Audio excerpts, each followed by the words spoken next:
Dara, it's all Hi, yours. everyone. It's really a delight to be here, and I think this is a wonderful group. It's kind of small, and I want to take advantage of that.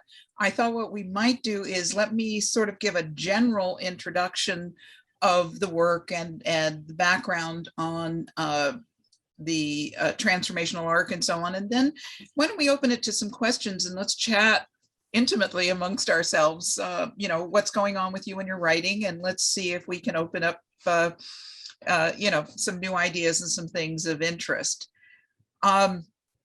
I've been doing this work with story for a long time, about 40 years. I began my career as a writer, and I was quite young at the time and needed to also make a living, and I was trying to figure out how to make a living and stay in the writing thing. And I was very fortunate in those days. I met Linda Seeger, and if you're familiar with her work, Making a Good Script Great, she became kind of a mentor to me, and I branched out into doing story analysis, originally just, to pay my rent. But I actually fell in love with story itself and became actually more intrigued by sort of the development of narrative and understanding it at a deep, intimate level. And my work continued to evolve over the years, dealing with what I think is a rather major issue for most writers. It certainly was an issue for me. And that is how to not only, conceive a great story and develop it, as you develop a novel or a screenplay, and you develop, all the interesting plot twists and turns, but how do you also hang on to sort of the deep inner meaning and value and the things that have really called you to write in the first place? Some of it you're aware of, and something deep in you you're trying to express, and some of it, I always say a story has something to say to you and through you. So how do you get to that, and how do you hold that while you're also developing a strong narrative that has a lot of motion and interest and is compelling. As my work continued to evolve, the standard view of structure I found a little problematic. I'm not going to go into any kind of a lecture, but I do have two quick slides I want to show just to sort of illustrate this a little bit better. I'm just going to share my screen for just a moment. I'm not going to do this for very long, but let me. It's me right now. Okay, there we go. Nope, that's not it. There. Okay. All right. So,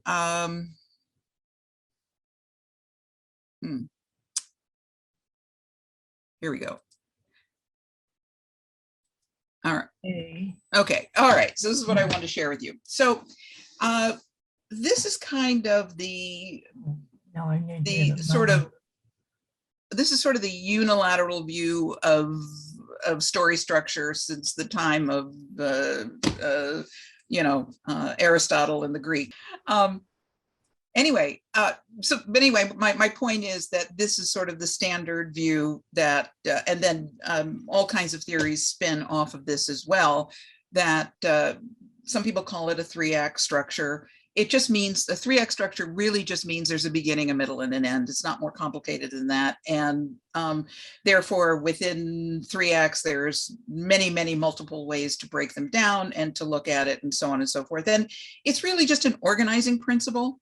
And it helps a writer sort of identify where you are in the story and what's essential to sort of keep the story moving and so on and so forth.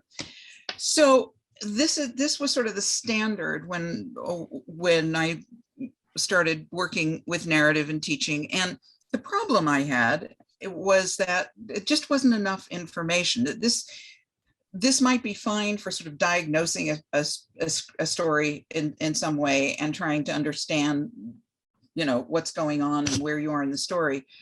But all that other deep, more valuable stuff that tells us what the story is really about, that's thematic, and the character development and all of that, where does that come from? And so my work started to follow what is called the transformational arc. And I'm just going to quickly see if I can.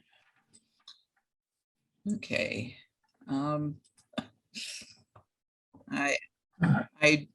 Okay. Well, here you can see it here. All I really want you to see here is that my work with the transformational arc, you can see above the arc itself. No, that's a slide right there. All the, okay, this is hard, I'm sorry. All the standard elements of setting up the story and so on, but inside the arc, there is a lot more information that tells us what's going on in the internal development of the character. So what this addresses, again, is how to deal more deeply with the story you're telling and how to expose something that really is at the core of all story. And I think this is the thing that intrigues me the most about narrative and about story, is that there really is only one story to tell, and that's the human story. We don't know any other story. We don't know the turtle story, the rock story, the newspaper story. We do, what we know is what it means to be human and how we process human life. Every single one of us, this is what we know, consciously and unconsciously. And if you really study the human story, what we see is that it is always operating on two levels at the same time. There is conflict in the external world. There are problems that come our way, can we get that job? Can our marriage survive? Can I get my screenplay finished? All of the things that happen to us in the outer physical world. But at the same time, something is going on always simultaneously, that no matter what is happening in the outer physical world, we are having an internal reaction to it. So what this means is that all humans, we have an inner life and an outer life, that there is conflict in the outer physical world that we respond to from our inner world, and that there is no consistency in what the inner life is in the particular, only in the bigger picture. So what I mean by that is, for the last 10 minutes, I've been talking, and you have all been watching the same talk. So that's consistent with what you know that is going on in the outer physical world. But what each one of you are thinking and feeling and processing is your own inner life, and how you respond to this, or what you're diverted by, or so on and so forth. So when you are writing a strong narrative, when you're writing a strong story, you want these two aspects of ourselves to be fully expressed. So this is what begins to design the transformational arc of character, that the problem in the outer physical world impacts our inner life. This is what we know to be true, that this is consistent with all humanity. It doesn't, it has nothing to do with gender, race, nationality, that this inner outer world aspect is what is consistent. It's also what is consistent with human growth, that we don't grow and change and evolve and mature just because it's a good idea. We grow in relationship to the conflict and the problems we face in the outer physical world. So what I mean by that is, if let's say that you are facing you're going through a difficult time and you're facing a divorce, okay? When you enter that territory, when the spouse says to you, I'm sorry, it's over, I can't go on anymore, and I'm seeing somebody else. Okay. Now, at that moment, it may feel as if life as you know it has collapsed, and that nothing will ever be the same again, and all your hopes and dreams are dashed, and so on and so forth. Well, if you notice as you go through a problem or a trauma like that, what happens over time are two possibilities. One, that eventually over time, this is processed and you grow through it. You may meet somebody new, you may decide that you're stronger on your own, whatever it is, you grow through it. And the person you meet on the other side of this journey is someone greater than who you were when this journey began. When whatever was a problem for you, a problem is a problem because we don't know how to solve it. So whatever was ever a problem back then has been processed, and therefore you are transformed in relationship to the crisis or the trauma or the problem, whatever it was, or not. Okay. And we all know people who went through a terrible, messy, horrible divorce, and you saw your friend shortly afterwards, and you sat through lunch with her or him, and they had a lot of very good reasons to be hurt and angry and devastated and depressed and not knowing how to go on. And you commiserated, you helped, you supported any way you could. Well, what happens if 10 years later, you're still having the exact same conversation? Okay, that no real growth has occurred, that instead, one thing I always say is that if you look at nature, in nature, there's no condition of stasis. Nothing just stays the same. That anything in nature and life is either growing, changing, and evolving, or it begins to decay and to die. Okay, so that if we aren't processing our way through our issues and our problems, that fully, I mean, we'll have setbacks, certainly, and it could feel very regressive at times. So I'm not saying there's some super heroic way that you face a problem. In fact, it very often takes you way down before you find your way up again. That is natural. But, quitting, giving up, finding a new identity in victimhood, and so on and so forth, that creates a tragic outcome. That nothing grew out of that. Okay, so this is the essence of sort of what the transformational arc is about, and you can find this in any kind of narrative. You can find it in an action film, and you can find it in obviously in a romance, in a romantic comedy. It certainly is the substance that around which memoir and things like that tend to be written. So that's where my work has focused, that as I began to get deeper and deeper into story analysis and work with it, that the simple underpinnings of structure that I showed you, it just wasn't enough information that it could tell writers what the architecture of a story is, but not how it's built on very unique dynamics that come from the heart and soul of the writer, that is able to tell a great story, and at the same time bring the character and bring the essence of what the story is about in terms of how the arc is revealed, bring that completely to life.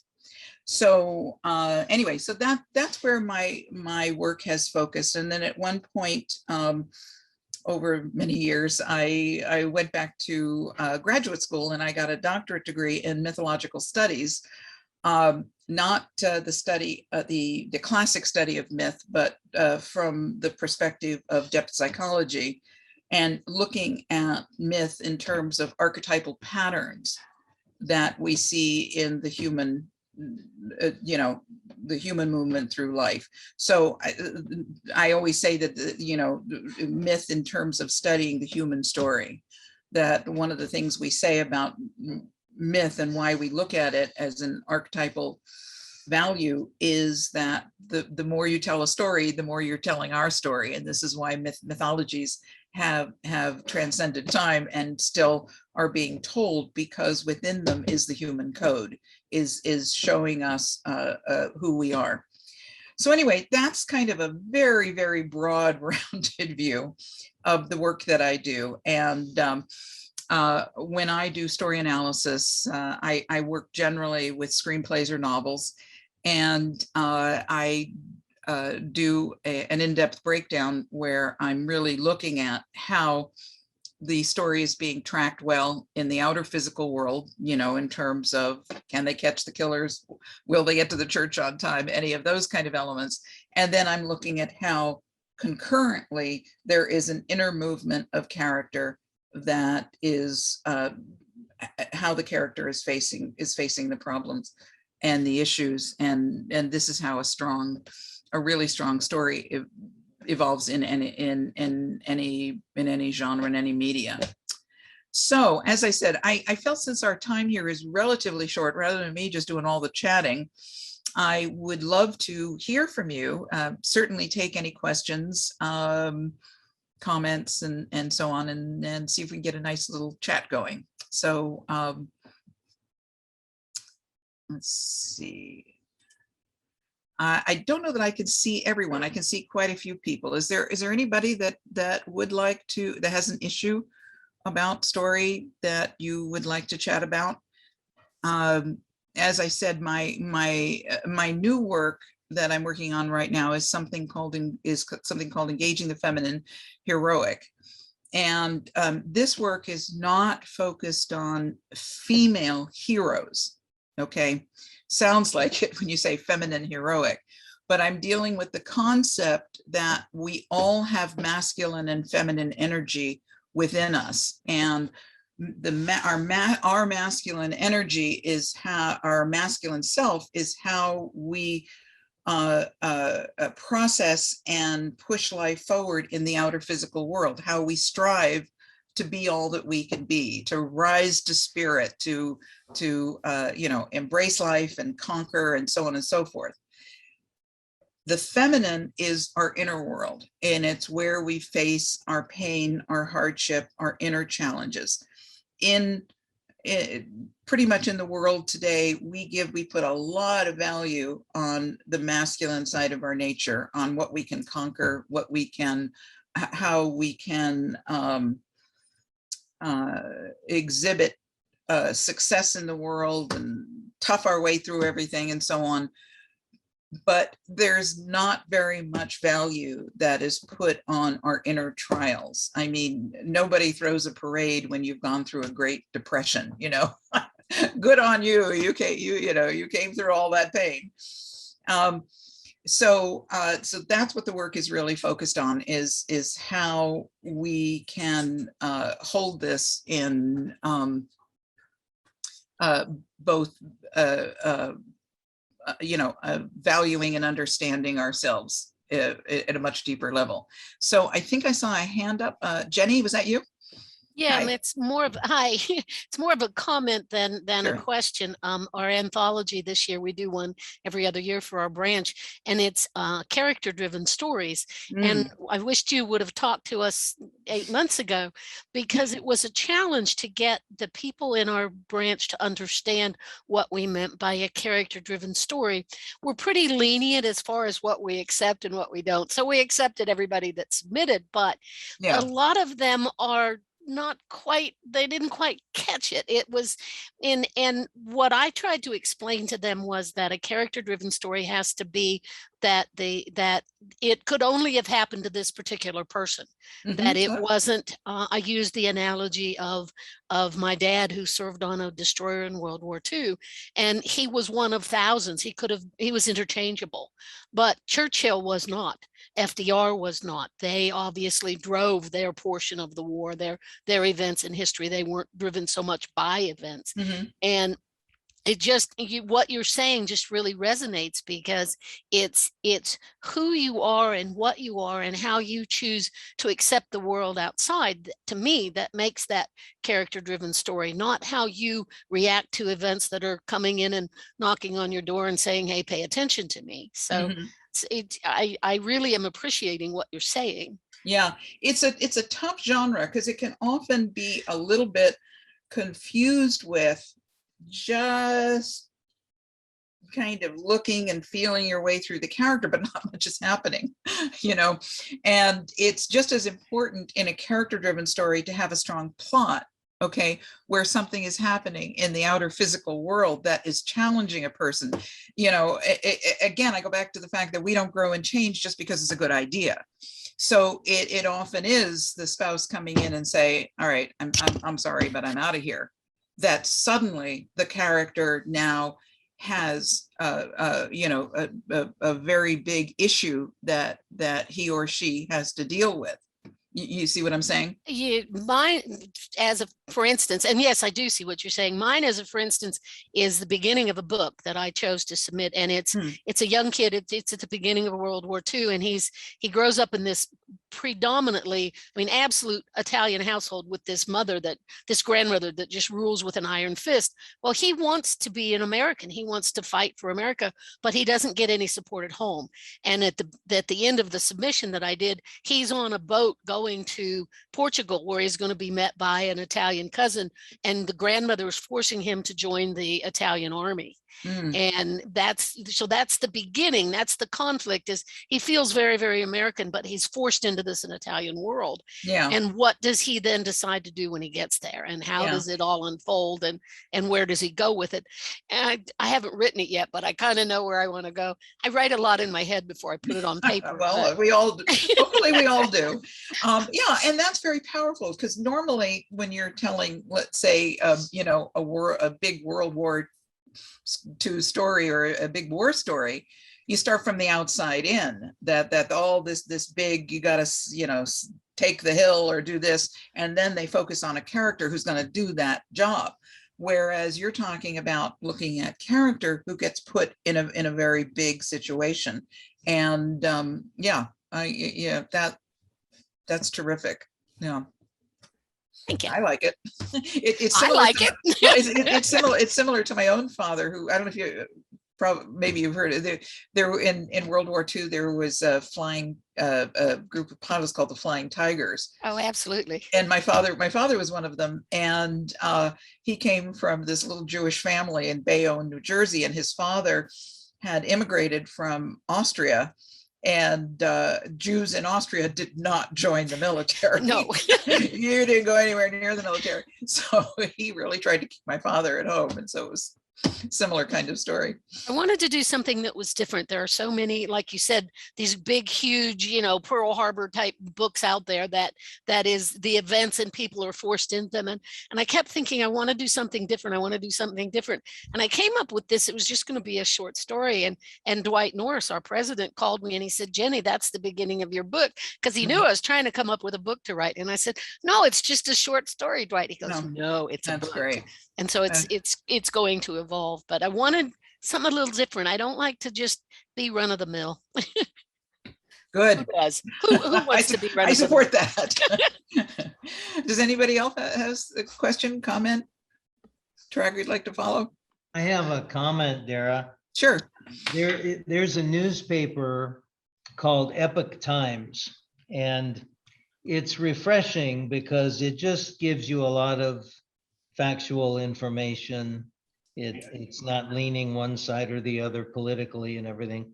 So they have unique articles. And there was a beautiful article a week ago about Shakespeare and what made him such a great writer.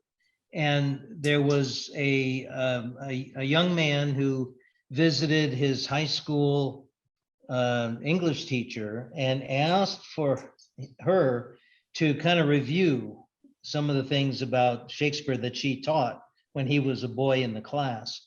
And it's exactly what you're talking about. It's getting into the emotions that drive, you know, a human being, you know, because how does one character react to a set of circumstances so differently from another? It's because of the emotions that are inside and how they got there and everything. Mhm. I thought, wow, that was a great article to read. Yeah. But very much in keeping with what you're talking about.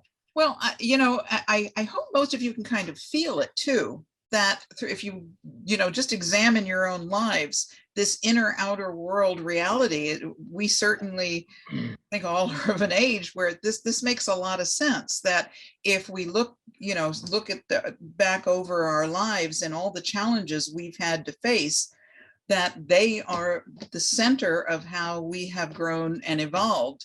Not because we read a book and it told us what to do. I mean, that helps sometimes. I'm not disparaging that, but this is our story. This is the human story, and that's what I'm saying. It's why you can tell a story about a young man going to war, in another time and place, and yet sitting here in America in this moment can really relate to it, okay? And it's why I can even relate to a story about a young man, okay? Because chances are that young man had to find courage to go do something new, had to stand in the face of a certain kind of authority and say, no, I need to find my own way. I need to understand who I am. Well, that's a tireless story. We can tell that till the cows come home. We need that story. Each one of us will continue to go through that almost every day of our lives. And that inspires us. When I lead my seminars, one of the films I show is Dead Poets Society. And I hope it's an older film now. I don't know if you've seen it, but it's a story about a group of young boys who are in, in a situation where they have to defy the authority figures in order to survive. And that's still my story. That doesn't end just because I'm not a boy in the 1930s in an all boys school. But I think this whole concept helps a writer to flesh out a story too. You're not going to be done in 3 pages. You got a lot to draw on. So this is excellent. Yeah, that's great. Mary? Asunta had a question also. She's been waiting a while. I'm sorry. Why don't I let you direct, because it's hard for me to see everybody. I'm going to let you pick the people and I'll just respond. Okay, go ahead, Asunta. Thank you, Mike. Nice to meet you, Dara. Thank you for coming. I was wondering if you could, I was going to ask about the unique dynamics that come from the heart and soul of the writer, but we've just covered that to death. And it seems to be, it's the way I write. It's the way I've always write. I've emoted and just poured myself out on paper. The stories, everybody has these stories, but not too many people get courage, to talk about them. So anyway, we've just done that. So why don't I ask you to expand a little bit for me about how your comment about the human code being displayed within mythology. I'm not very familiar. Hey, I'm sorry, I couldn't quite hear what you said. The what? You said, I took down a statement of yours. The human code, you said, is displayed within mythology. Can you expand on that? Sure. Okay. Yeah. So again, the more we tell a story, the more we're telling our story. Why have the stories of Hercules and Demeter and Persephone, and why have they survived through time to today? And one of my biases about story in general is that story has a narrative has a function. Okay, it's not just that it's entertaining and it's how we get to spend some time, but if you think about it for a moment, narrative is the only way we really conceive the world. We are the way our brain functions. I'm not giving you a bunch of facts. I'm sharing a narrative concept with you. And if you were to call a friend and say, I just saw someone speak and this is what she said, now it becomes your narrative. Okay, that it goes through your own process. All right.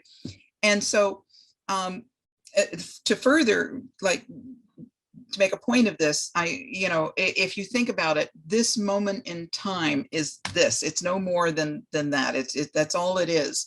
And that anything past this starts to become a memory. And what is memory but a narrative? All right.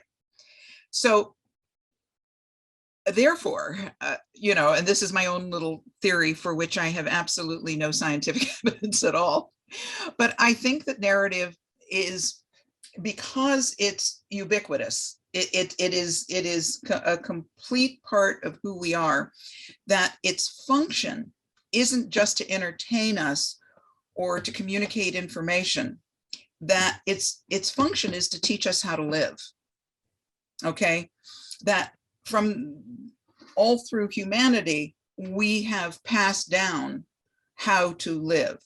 And so our ancient stories, the only way they have survived is they have some of the deepest knowledge of how to live. So when you start opening up a myth and, somebody slept with his sister and killed his mother or whatever. Anyway, when you start, really opening up the meaning and value inside of it, you go, oh my God, there I am. It's not about sleeping with your mother and killing your sister. All right. And so that's what I meant, that myth, that storytelling holds, it holds our essence. And this is why it's so important, I believe, that we tell good stories. Okay. That every once in a while, it's perfectly fine if you're so inclined to go have a Big Mac, right? Who cares? But if that's all you ate, you wouldn't be very healthy. All right. Same thing with storytelling, that by the time it gets to an organized level, well, if you think about it, going back to my concept of what narrative is, hi, honey, how was your day, is a narrative. Okay, that what do you want for dinner is a narrative, that we're consumed always in narrative. But once it gets to a highly organized place where we are telling, we are watching a movie, a TV series, or reading a novel or something like this, then it becomes something of a higher value to us. Okay, and if we internally understand, I often refer to story as the human instruction manual, that it tells us how to live. Well, the problem also is that it can't discriminate, that its function, that we take in story as the human instruction manual, but if we're given nothing but a diet of crappy stories, then our instruction is crappy, you see. And what I consider to be a crappy story has nothing to do with a genre, that if you like stories about zombies, fine. If whatever kind of story, any kind of story is fine. But a story that doesn't hold this inner outer relationship is not a true human story. And we have way too many stories going on in the world right now where it is purely about, can they catch the killer? And everything is focused on catching the killer or stopping the bomb or whatever. And by the end of the story, the only thing that anyone is feeling or thinking is, whew, that was tough. Let's go have a drink. And it penetrates no deeper. And that isn't true. Okay. That, if you had a little fender bender this afternoon, you'd be a little wiped out. Right? That the things that happen to us in the outer world impact our lives. And if we aren't telling that story, we're not telling a true human story. And so we need to make sure this inner outer relationship is available in all of our storytelling. So if I'm hearing that was a very long answer. I'm sorry. No, it was good to hear the depth of it. So if I'm hearing you right, your comment isn't just that the human code is displayed within mythology, but even within mythology, the human code is displayed, is what I'm hearing, because I could write a story with this concept. I could write a whole story about transformer robots. But if I did it with my heart and soul, if I told a story just using them as the That's right. character, 100%. That's right. I would have captured this, this relative value that you're saying is necessary for the story to be good. Mhm. And maybe that's why my pastor, when he tells us some stories from the Bible, they're not just, you know, stick figures in the Bible pages. When he tells the story, to relate it to us sitting there in the chair, or like this chapter is actually doing a book right now on the women of the Bible. And I can't wait to have it come out, because I'm hoping, as a Christian, I'm hoping that it's going to speak to the general public about the human condition. I just want to add one comment to that. I've been saying that the only story we know is the human story. But amongst the human story, the only story we know is our own. We don't know I don't know your story. You don't know my story.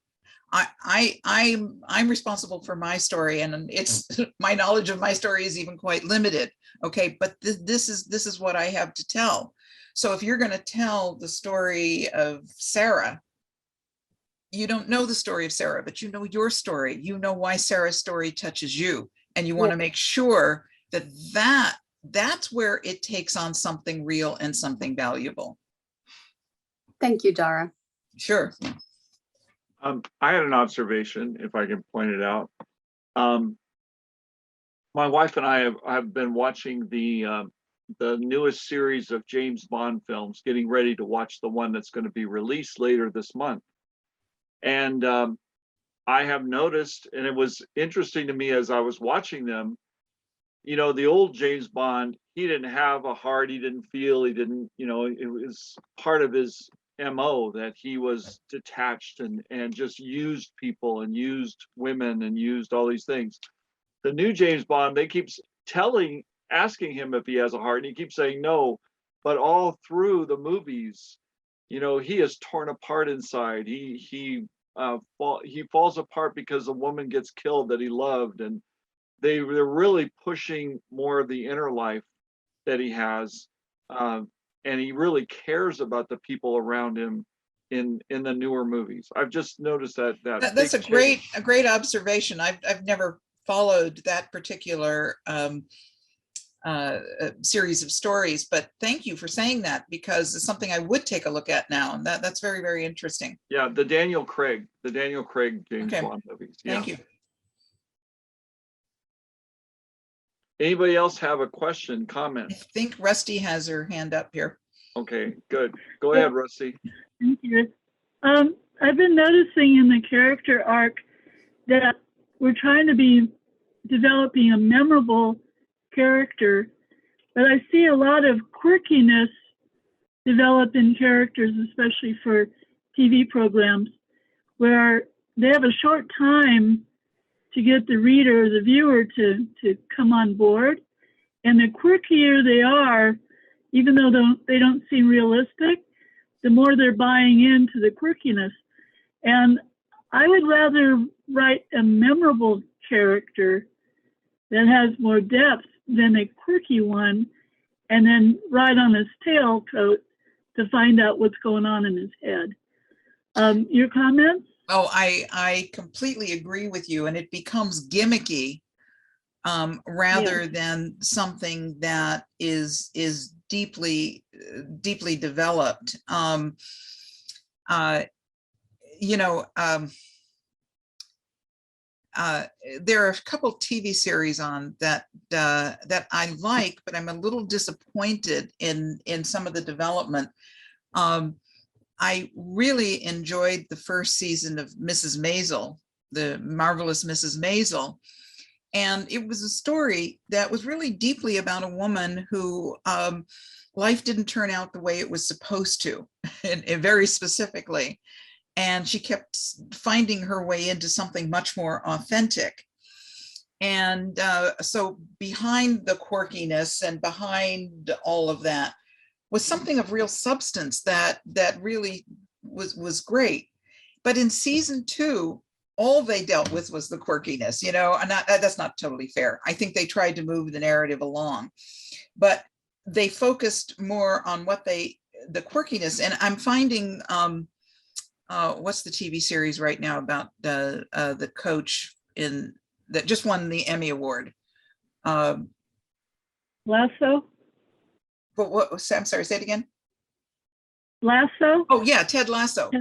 Okay, same thing. First season was really a terrific storytelling where you had, you know, a big issue going on out there that was kind of had a big challenge for him. And this season, it's cute, but it's all quirkiness. It's, you know, it's very situational as opposed to something that is telling a bigger story. And it's very easy if you don't understand. It's fine that you design an interesting character that even has a quirk that is interesting and unusual, but just to do that, to be quirky, as opposed to having that quirkiness really have come from some place within that is part of their pain, that is part of their way of defending themselves against the trials in life and so on and so forth. There's no way to really relate to a character like that other than to say, oh, aren't they cute? You know, or aren't they mean all the time, or aren't they whatever? And there's no human connection that we can make with that character. I mean, in fairness to Ted Lasso, I think they were going for, I don't know if any of you saw it this season, they seem to be going for the fact that he's got a facade of what a guy, where he's carrying a lot of pain in his inner world. But I think they failed to tell a bigger story in which that had to come out.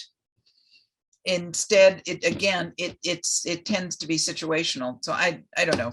Yes. Jenny, I'm sorry. It's okay. I'm pointing to my screen. Up there. I disagree with you, but I agree with you, but I can disagree at the same time. There's Sure. a very fine line between the two. When Rusty first started talking, I was thinking of the series Monk and, you know, all of his, you know, his foibles and his just weirdness. But I really like a show called SEAL Team, and the lead actor in that is David Boreanaz. But he is so, it's gotten to the point where he is so caught up in his inner angst and his inner pain and his inner devils and his demons and how he's going to deal with all of that, that I'm starting to think, just get over it and give me back to the story. So to a certain extent, you have to get back to where you've got events driving the characters. I mean, there's a line between the two, because if they keep going with just his demons and his pain and his angst, I'm thinking, well, you know, where's the story? Yeah. So and this is where you want the two to come together. A lot of my work is focused on thematic content. And a theme is where a theme represents the writer's views, values, and point of view. And once it's in the same way that you can't sort of fully understand a dream until you've dreamt it, obviously, you can't really explore a theme until a story has been written. And then, you know, you need to be able to stand back and look at what that story is trying to say to you and through you. Once you can understand the thematic dimensions of the story, then the question becomes, how do we see that evolve in the story? Well, thematically, you could just talk about it. You know, money can't buy you happiness or something like that. And you kind of rail about that. Or you give the thematic value to the protagonist as what he or she is coming to grow into. So let's say your story is about a bank heist, and you've been thinking about it a long time, and you've got this great idea for this very interesting, surprising bank heist. And you write a first draft, and it's interesting, it's dynamic, it's full of surprises, but there's not a great character development. Okay. So now you've written a story and you want to see what it's about. So you stand back and you look at it and you say, you know, what's really going on here? Yes, it was about the bank heist, and that's all interesting, but my character really got involved in the bank heist because he couldn't get the attention of the girl he wanted, and that he kind of felt that if he had enough money and status, then she would love him. Okay, so now you want to see a marriage between the plot, this complicated interesting bank heist and how the character grows through it. That in the beginning, he may have been inspired to go rob the bank just because it could make him rich and get the girl he wanted. But by the time he gets to the end of the story, he discovers that she couldn't care less about his money. She's interested in him being, a solid, good person, and he's not, because he just robbed a bank. So you see what I'm saying? So you're looking for what I really do in my work is try to teach writers how to control the primary elements of story, plot, character, and theme, and make them into something whole. So that's what's happening out there is impacting life in here, and that whatever the plot is, can they catch the killers or whatever, you want to see the inner world, the shift in the inner world, be able to facilitate the catching of the killers, or some combination of that, or not. Obviously, it can also be a tragedy.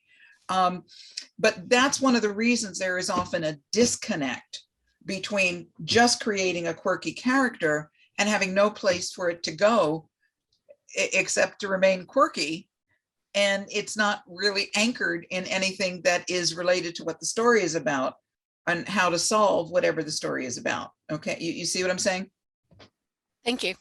Mm-hmm. I'm sorry for my long-winded answers. Good answers. Okay, good. Good answers. Good.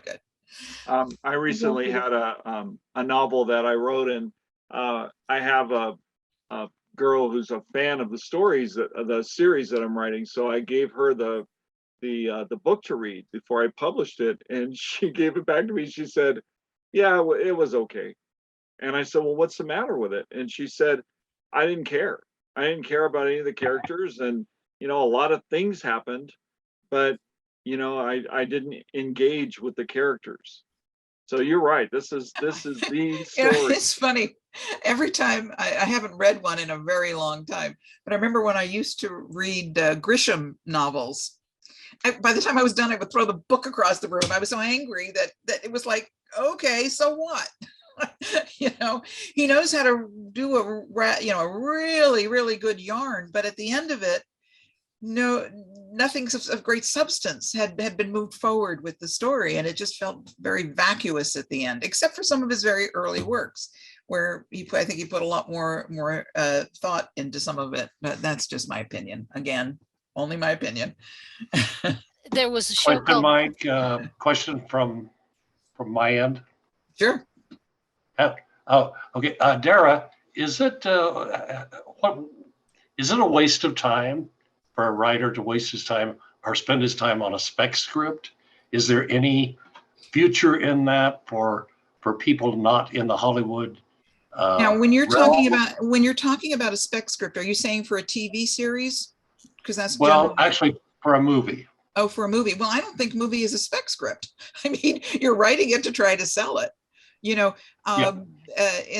Back in the day, I'm not sure exactly if this is completely true anymore, but you would write a spec script for a TV series like Murphy Brown or something like that. And it didn't matter if Murphy Brown bought it or not, but you could get work on other series if they saw the quality of what you did relating to an existing series. So that often was what we would call a spec script.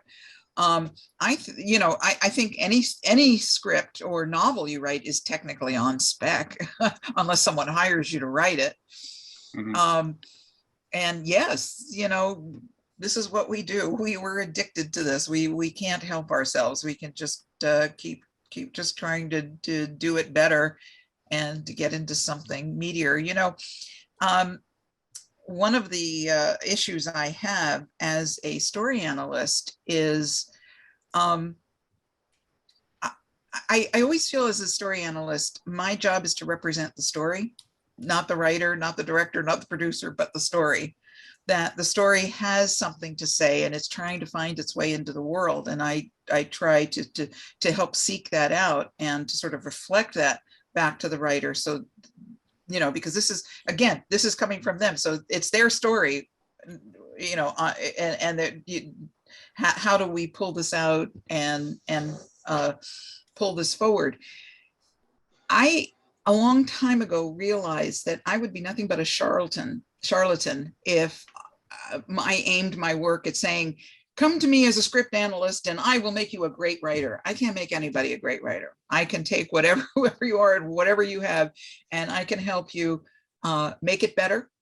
I can help you make it try and reach its fullest potential. And one thing I aim at is also helping you to enjoy the process a lot more and see that because there's often very deep things hidden in the story that are trying to speak to you and through you. I mean, one of the things I learned a long time ago about creating art is that the idea of art is creation. It means to make the next new thing. And so encoded anywhere in your art is not the next new thing for the world, it's the next new thing for you. Okay, that the first person you were always writing for is yourself. And so therefore, I treat every single writer I work with as if there is something extremely important and special in their work that is theirs to discover. And if it sells, then, who knows why we do anything in this world? And if the only mark of success is I sold it and I made $1 million, then we're all going to fall short in so many ways in this field. But if the call to create means to make new life and you are participating in that, there's something of profound value to be discovered and recovered, and your work is important. So thank you, Dara. You're giving me the sign here. I think we're at our time. Just want to jump in with one comment, if I may. Sure. Bob, that was a great question. And Dara, that was a great answer. Thank you. Thank you. Can I give a little plug for something here? Yes. I have a teaching partner, and the two of us have been doing seminars all over the country and all over the world for many years on inside story, and now also on the feminine heroic. And when the pandemic set in, I said, I'm going to think of another way to do this, because I won't always be able to travel and give my seminars. So my partner and I went into the studio and we created a 10-hour course, really a deep dive, not just superficially, into building a story, deeply understanding all the elements of story, plot, character, and theme, and then how to apply them to building a strong arc of story and arc of character within the story. So I do the lectures and the explaining everything, and then my partner Deb Norton leads experiential work, so that you can really let all of the stuff that we're talking about drop down and apply to your own material. So I was hoping it would be out this fall, but it's taking a lot longer to put it all together than we had hoped, but I think it's going to be out the first of the year. So if it's really going to be spectacular, as far as I can see, there's not much like it on the market. If you are at all interested, you don't have to buy it or anything, but if you're all interested, on my website is is just a link where you can sign up and say, and I do not barrage people who give me their email. I treat it very valuably, but I will send you notification when it's coming out. And I'm also offering, if you sign up there, to give you a good, nice discount. So just let me know if you're interested in knowing more when it does come out. I'm hoping it'll be around the first of the year, and I'd love to stay in touch. Dara, what is the website? Oh, so my website's very easy. It's just my name. It's Dara at daramarks.com. It's DARAMARKS. And also, so you'll see that when you just go to the home page, but also at the bottom of the home page is a link that will give you an illustration of the transformational arc. I kind of flashed that on the screen earlier tonight, but if you just want a copy of it, feel free to go in and download it.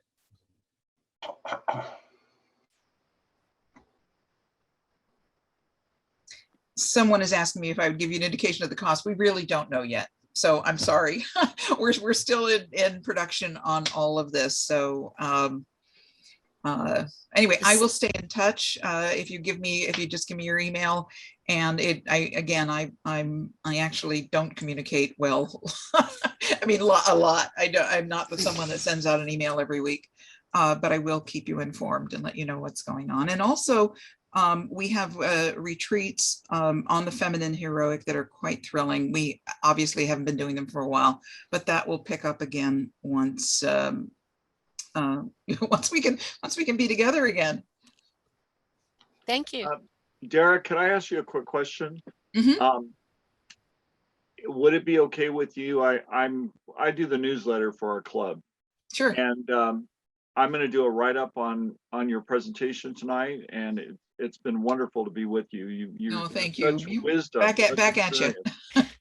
Would it be okay with you if I included the graphic that you showed us Sure. in my Absolutely. article? Absolutely. I just wouldn't do it without your permission. Well, thank you for asking, and absolutely, you're very welcome to it. And I'm visiting from a sister club, and I am also a newsletter editor, so I would ask the same thing. You're very welcome to it. And again, thank you for asking, but you're absolutely welcome to it. Thank you. Great.